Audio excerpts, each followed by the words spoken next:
তোমার সৃষ্টি যদি হয় এত সুন্দর, না জানি তাহলে তুমি কত সুন্দর, না জানি তাহলে তুমি কত সুন্দর। তোমার সৃষ্টি যদি হয় এত সুন্দর, না জানি তাহলে তুমি কত সুন্দর, কত সুন্দর। যে নবী উম্মতেরি বেদনায় আজ তিনি কাঁদিতেছেন মদিনায়। যে নবী উম্মতেরি বেদনায় আজ তিনি কাঁদিতেছেন মদিনায়। যদি সেই নবী সেই মন হয় এত সুন্দর, না জানি তাহলে তুমি কত সুন্দর, কত সুন্দর। জোরে জোরে বলি সুবহানাল্লাহ।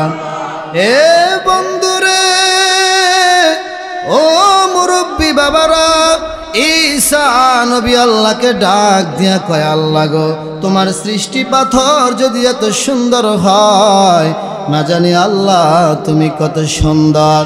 আল্লাহ রাব্বুল আলামিন ঈসা রূহুল্লাহকে ডাক দিয়া কয়, ঈসা রে,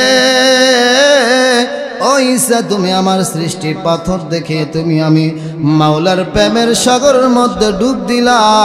তুমি যদি আমার এই পাথরের মধ্যে আঘাত করো, ও ঈসা, তোমার হাতের মধ্যে কি? ঈসা নবী কো, আল্লাহ, আমার হাতের মধ্যে হলো লাঠি। জোরে বলি সুবহানাল্লাহ। আল্লাহ কয়, ও ঈসা, তোমার হাতের মধ্যে যেই লাঠিটা আছে, লাঠি দিয়ে পাথরের মধ্যে আঘাত করো। ঈসা নবী সাথে সাথে আল্লাহর কথা শোনার পর তার হাতে লাঠি দিয়ে যখন পাথরের মধ্যে আঘাত করলেন, ঈসা নবী দেখতে পেলেন পাথরের মধ্যে আঘাত করতে দেরি, পাথরটা দুই খণ্ড হতে দেরি, পাথরের মধ্যে থেকে একজন বয়স্ক আল্লাহর ওলি বের হয়ে গিয়েছে। ঈসা নবী অবাক হয়ে গিয়েছেন, কিরে বাবা, পাথরের মধ্যে মানুষ আসলো কোথা থেকে? পাথরের মধ্যে এমন জীবন্ত একটা মানুষ বের হলো কিভাবে?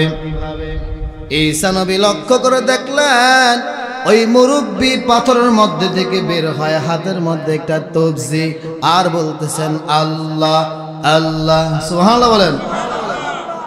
ঈসা নবী কয়, মুরব্বী, পাথরের মধ্যে আপনি কিভাবে আসলেন?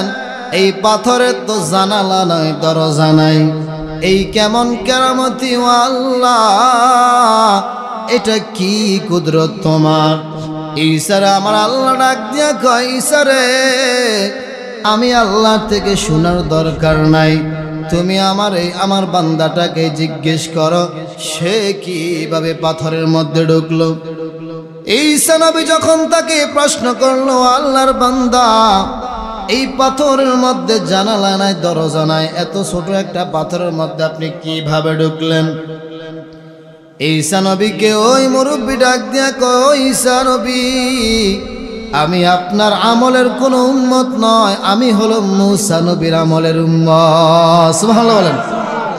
মূসা নবীর আমলের উম্মত পাথরের মধ্যে বসে বসে আল্লাহর জিকির করে, আর ঈসা নবী আল্লাহর কুদরত, আল্লাহর সৌন্দর্য তালাশ করতে গিয়ে তার হাতের লাঠি দিয়ে যখন আল্লাহর নির্দেশে পাথরের মধ্যে আঘাত করলো, ওই মূসা নবীর আমলের উম্মত পাথর থেকে বের হয়ে গেল। ঈসা নবী ডাক দেয়া কয়, মুরব্বী, এই পাথরের মধ্যে জানালা নাই, দরজা নাই, তোমার এক হাতে তসবিহ আর এক হাতে আঙ্গুর ফল, কে তোমাকে পাথরের মধ্যে খাবার দিয়ে যায়? ঈসা নবীর এই কথা শুনে মুরব্বী কয়, ঈসা নবী, আমি তোমার আমলের কোনো উম্মত নয়, আমি হলাম হযরতে মূসা কালিমুল্লাহর উম্মত। মূসা কালিমুল্লাহর আমলে এই মুরব্বী ছিল একজন পাগল, সেই পাগলের বেশে বেশে হেঁটে হেঁটে শুধু আল্লাহর প্রেমের গান গায়, আল্লাহর শান গায়, যেই শানগুলো শুনলে শরীয়তের দৃষ্টিতে শিরক হয়ে যায়, কিন্তু হাকিকতের দৃষ্টিতে আল্লাহর আশিক হিসেবে তাকে গণনা করা যায়।